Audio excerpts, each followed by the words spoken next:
background, who I am, how I ended up here, what I've done since school, and then feel free to ask me anything. Like, I will give you the whole down low about what's going on in the industry, what's the toughest challenges, what's great about our industry, and you know what? We still have the best job in the whole world. I love what we do for a living, and it's real pleasure and working with clients, and you get to know them and they become friends, and it's a very intimate relationship you have with your clients because you'll know everything about your clients. I mean, basically I kind of took my time to find my way into interior design. And so I knew from a very young age that I had an affinity for color and space planning and all of that, but I didn't really know exactly how or what I wanted to do with that. And I remember being about 11 years old, and I used to make, shoebox houses and old scraps of fabric and carpeting and whatever. And I always really loved it. And I remember saying to my mom, "Mom, this is so great, and I love this, and I want to be a decorator one day." And my mom said, because I didn't know decorator, design, architect, I didn't know. I just knew that was something I was really interested in. My mom said, "Honey, that's not a career, that's a pastime." So, my mom didn't know how to steer me in the right direction, and so she kind of steered me off to university.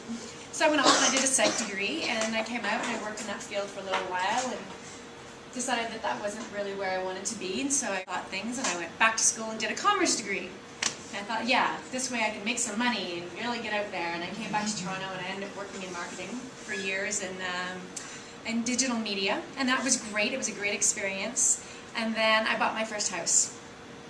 And I had that 3-month period from the time you realize you're getting the house until it becomes your own house. And I sat down every day with graph paper. And I was like, oh, what am I going to do with my little semi-detached house? And how am I going to renovate it? What am I going to do? And I was really lucky because I grew up with a dad who was a trained electrician and amazing with tools. And I'm the oldest, and I'm a tomboy. And so I got to use lots of tools, and I got to build things. So when I first got my first house, and I was planning all of this, and I thought, that's it. I'm going to put the kitchen over here and the dining room here. I'm going to move this around and move this around.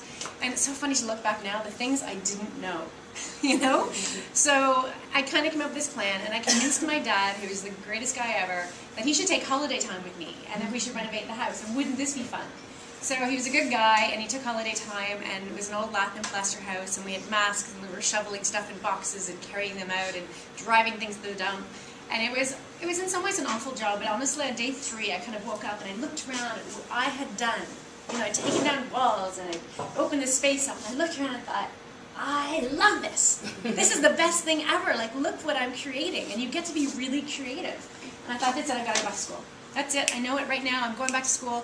And I thought, okay, I better sleep on it for a night. So I slept on it, and I actually called my boss the next day and said, I've had an epiphany, and I have to go back to school, and I will come back and work for you as long as you need and replace myself and train somebody, but I've got to be an interior designer. Later I was enrolled in school, and I did a lot of fooling around to figure out which school I wanted to go to and why, and different programs, and I mean, obviously picked the school for all the right reasons. I knew that I wanted to school with a really practical education where I'd really kind of get thrown in, and it's intense, and you don't sleep a lot while you're at school. God knows, I remember lots of burns.